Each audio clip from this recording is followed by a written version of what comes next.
Alléluia. Je vous salue tous.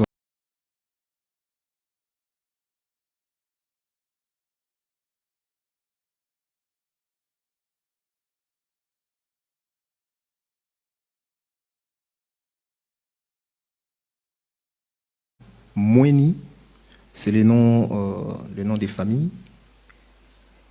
Et je suis le dernier de la famille, d'une famille de sept enfants.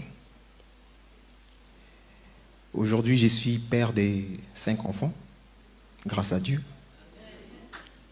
Je viens de la ville des Lieux Saints, en Île-de-France. Je vais vous faire un court témoignage, parce que j'ai un long témoignage. En fait, je me dis que toute ma vie est un témoignage pour la gloire de Dieu. Parce que sans Dieu, je ne serais pas là devant vous, en train de témoigner. Je n'aurais même pas mes enfants qui sont là, en train d'écouter ces témoignages. Je pense que c'est pour la première fois qu'ils écoutent ces témoignages. Mes frères et sœurs, je viens de loin. J'étais, je peux dire, j'étais un vrai païen, donc un mauvais. J'étais dans le monde.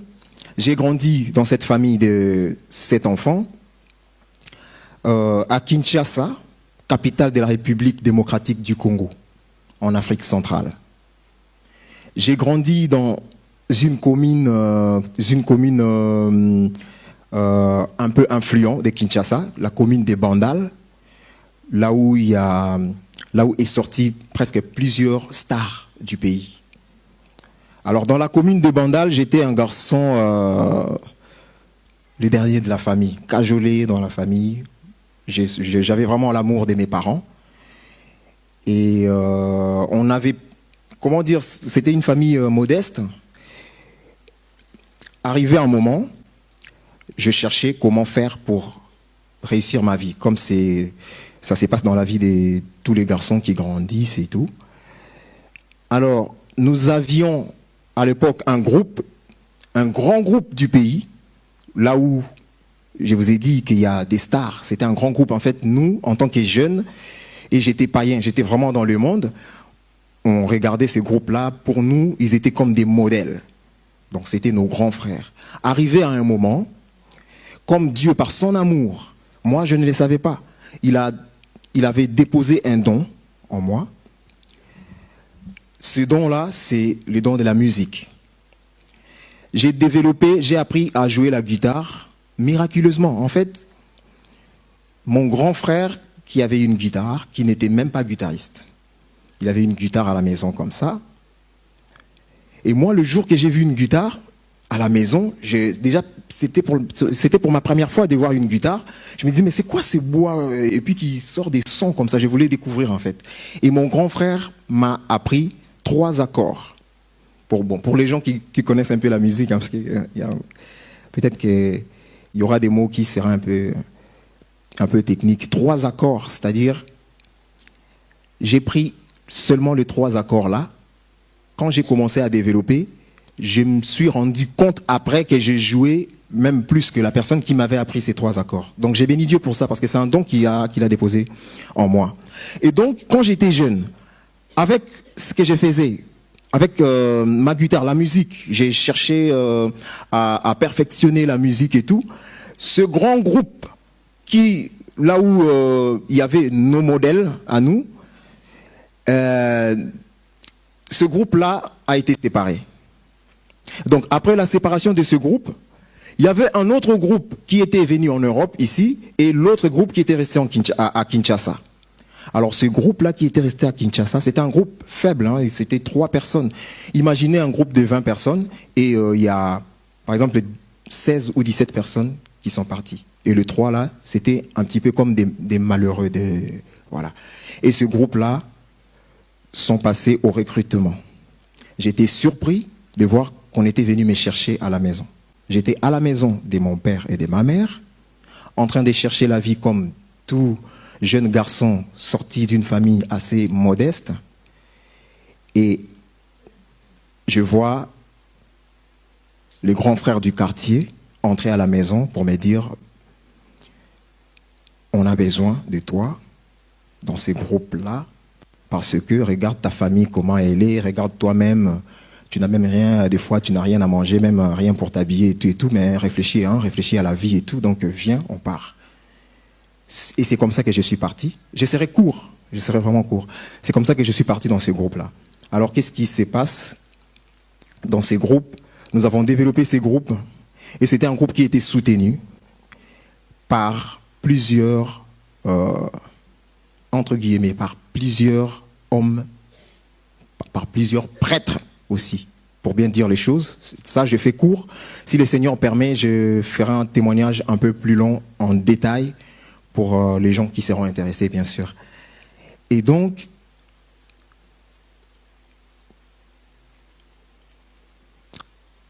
ils étaient en train de chercher le nom de ce groupe. Alors, on avait fait un voyage dans une province et on était invité voilà, chez le gouverneur de cette province. Et pendant qu'on était en train de jouer, à la fin, le fondateur de ce groupe-là est venu et c'est là qu'il a baptisé ce groupe-là. Il a baptisé au nom de Maison Mère. En fait, ce nom Maison Mère, ce nom Maison Mère là c'est le nom que porte l'Église catholique, si vous voulez bien. Donc c'était un groupe qui était, en fait, j'étais jeune, j'étais païen, j'étais là, j'avais envie d'avoir la gloire, je voyais le succès, voilà, je vais jouer dans ces groupes et voilà, Dieu va nous aider et on va aller en Europe, je pourrais bien construire ma vie, avoir un avenir et tout. Moi, c'était ça. Jeune, je ne voyais rien. Mais en fait, le nom Maison Mère, c'était par rapport à l'Église catholique, parce qu'il y avait des prêtres qui soutenaient aussi ce groupe. Alors, nous avons évolué dans ces groupes, nous avons évolué dans ces groupes, ignorant que j'étais de ce qui se passait dans les ténèbres, parce que dans le monde, il n'y a pas la vie. Le monde, tout ce qui se passe dans le monde, c'est le mensonge, en fait.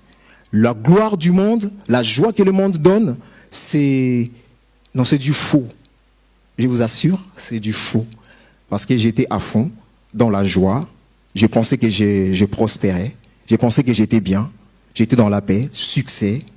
Je me rappelle un jour, nous sommes venus en France en tournée pour faire la salle de Bercy.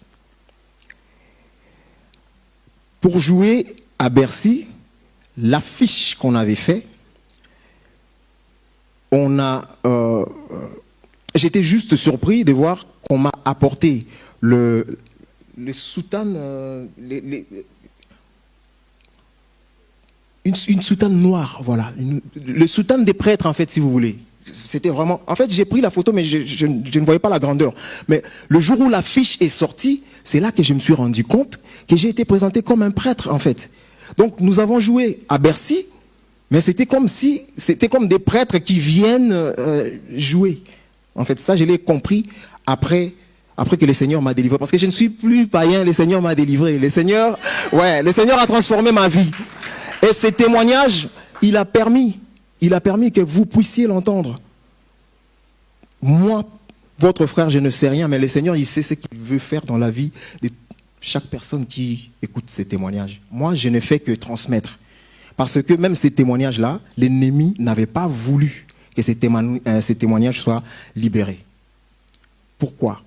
Un jour, nous sommes allés à Londres, et dans ces tournées-là, il y avait le chef du groupe qui avait fait son plan. En fait, pour revenir un peu à ce qui vient de se dire ici, l'amour dans le monde, ce n'est pas pareil de l'amour de Dieu. L'amour du monde nous voile, en fait, nous voile les yeux. L'amour du monde, c'est les ténèbres. C'est quelque chose qu'on ne peut jamais comprendre intellectuellement comme ça, physiquement comme ça.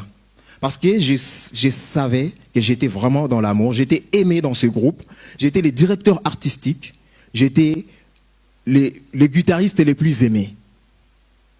Donc j'avais l'assurance que j'étais bien, j'étais aimé. Et j'ai travaillé sans arrière-pensée. J'étais un vrai païen, écoutez bien, un vrai païen. C'est-à-dire que je me voyais, j'avais la gloire, le succès, j'avais tout ce que je voulais, en quelque sorte. Mais l'amour que j'avais là, à Londres, j'ai découvert autre chose. En fait, la face de l'amour du monde. L'amour que le monde donne, c'est du faux, mes frères et sœurs. Il y avait un plan qui a été fait pour que je sois, moi, sacrifié. C'est-à-dire que on arrive à Londres, je rencontre quelqu'un qui m'approche pour me dire « Ouais, moi je vais être avec toi pendant votre séjour de 2 semaines, je vais t'aider à faire des courses et tout. Tu sais toi-même, non? Vous êtes ici, donc toi tu t'es calme, tu restes tranquille. Moi-même je vais aller chercher des choses et tout, donc tu vas rentrer bien, je vais faire des valises et tout, donc tout se passera bien. Compte sur moi. » C'était ça son discours. J'ai compté sur cette personne. Un jour, nous sommes sortis. Je devais dormir chez la personne alors qu'il y avait un plan qui était fait. Et ces plans-là, en fait, cette personne-là, c'était un féticheur. J'ai fait court, hein. C'était un féticheur, un vrai féticheur. Des gens, des missionnaires du diable. Des gens qu'on envoie en mission pour aller détruire la vie des gens.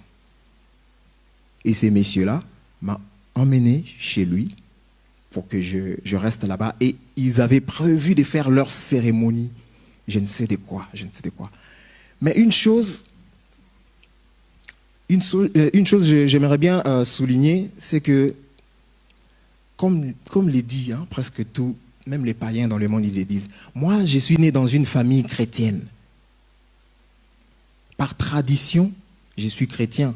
J'ai même passé ma première communion. J'ai été baptisé, hein, à l'église catholique. Voilà, c'était un peu ça. Mais je croyais quand même à Dieu. Je croyais quand même à Dieu. Et c'est ce qui m'avait sauvé. Je n'avais aucune chance de sortir de la main de ces messieurs-là. Ils étaient 2. Ils m'ont emmené. Pendant qu'on était dans la voiture, ils commençaient à me faire des discours que je n'avais jamais entendus. Vous imaginez quelqu'un, vous êtes dans la voiture avec quelqu'un qui conduit, qui vous dit « Aujourd'hui, tu vas voir ce qui va t'arriver. » Aujourd'hui, toi là, tu verras. Au début, je pensais qu'il parlait il parlait où il monologuait. Mais mon cœur, en fait, ça m'avait touché jusqu'au profond. En fait, jusqu'au profond. En fait, au plus profond de moi, j'avais senti qu'il y avait quelque chose qui ne marchait pas. Je lui ai demandé, frère, c'est à moi que tu t'adresses. Il m'a dit, ah, depuis tout à l'heure, je parle, tu ne comprends pas. Mais c'est bien à toi que je m'adresse. Tu vas voir aujourd'hui, toi.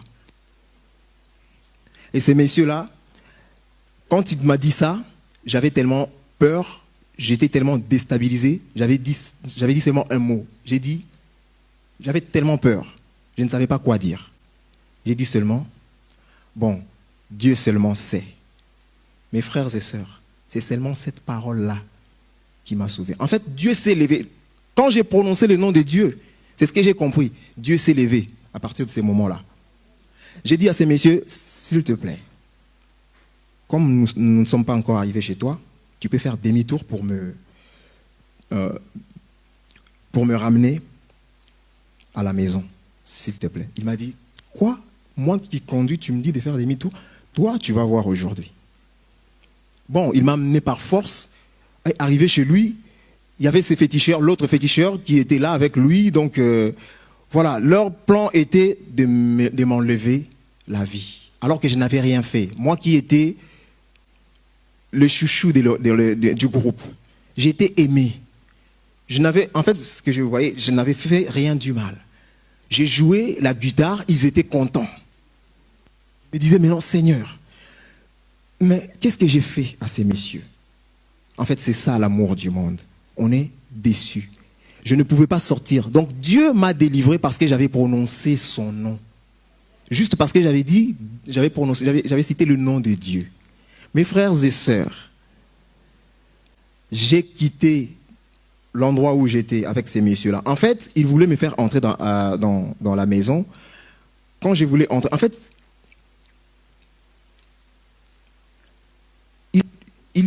comment dire ça? Ils faisaient des incantations pour me dominer, en fait.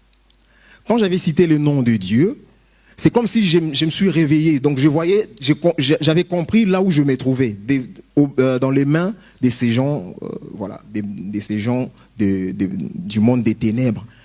Et ces messieurs, quand il m'a appelé pour entrer dans sa maison, j'ai fait premier pas, deuxième pas, troisième pas, ma conscience revient. J'ai dit, s'il te plaît, tu peux me ramener chez moi.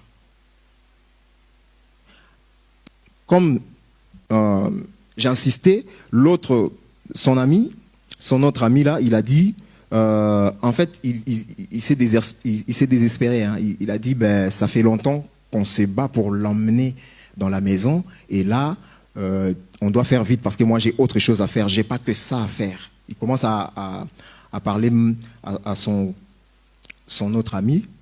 Il lui dit, ben, toi, il fallait que tu fasses les choses comme, voilà, comme prévu. Mais apparemment, là... Donc, il disait, en quelque sorte, comme si la façon... Comment dire? La façon dont leur ami a procédé, c'est comme s'il avait mal procédé, en fait, voilà, pour que je puisse être bien attiré, je ne sais pas, pour tomber dans leur piège. Ils commencent à se discuter entre eux, et c'est en ce moment-là que moi je leur ai dit, parce que vous ne voulez pas me ramener chez moi, je vais rentrer tout seul. C'était à 2h du matin. En plus, dans la nuit d'Halloween, à Londres. Vous imaginez, dans la nuit d'Halloween, il y a des gens, il y a des monstres qui se baladent. En fait, physiquement comme ça, on pense, oui, il y a aussi des gens qui mettent des masques et tout, mais il y a des missionnaires, du diable qui se promènent et qui font vraiment leur service, quoi. Moi, ces jours-là, c'est ce que j'ai vu. Je suis sorti de là, j'ai couru, il pleuvait, j'ai pleuré. Je disais, Seigneur, j'ai laissé ma famille, mes parents. Je suis venu pour le travail. Je ne sais pas ce que j'ai fait à ces messieurs. Mais guide-moi, montre-moi les schémas. C'était dans la ville de Tottenham. Et je devais rentrer là où je ne connaissais même pas. Mais je vous dis, cette nuit-là, le Seigneur m'a montré les schémas.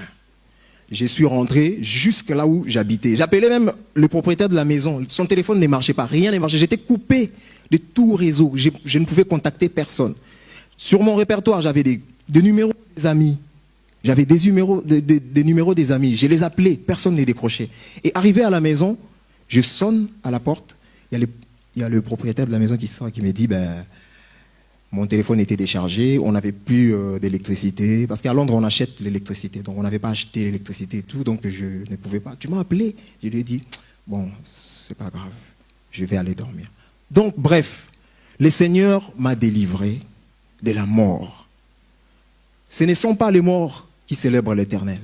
Ce sont les vivants. Je me dis, Seigneur, parce que tu m'as délivré, tu n'as pas voulu que je meure entre les mains de ces hommes. Moi, ce que je veux, c'est de te témoigner. Je vais témoigner ton nom pour que tu sois élevé. Je vais témoigner. Le reste de ma vie, c'est pour témoigner le Seigneur, ce qu'il a fait dans ma vie.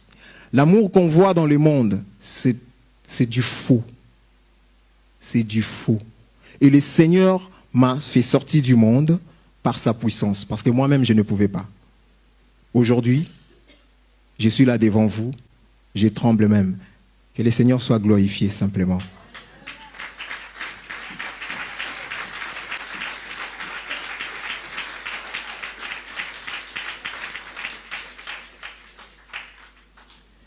Si le Seigneur permet ces témoignages, je partagerai avec vous en long dans la chaîne de l'Église, si le Seigneur permet. Donc aujourd'hui, je suis votre frère. Le Seigneur m'a transformé. Quand je suis arrivé en France, le Seigneur a permis que je puisse me faire baptiser. Je me suis fait baptiser. Aujourd'hui, je suis enfants de Dieu, selon la parole de Dieu qui dit, à ceux qui l'ont reçu, il a donné le pouvoir de devenir enfants de Dieu. Je n'ai pas peur de témoigner, parce que ce témoignage, c'est un témoignage qui est, je peux vous dire, je peux vous rassurer, c'est combattu. C'est combattu. C'est un témoignage vivant.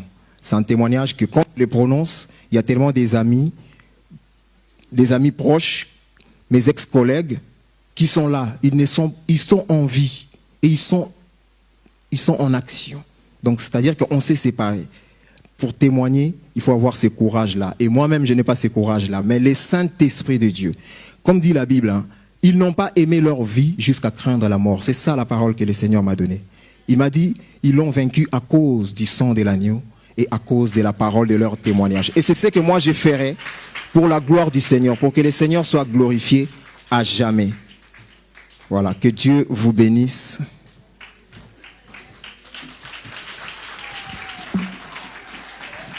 Gloire de Jésus.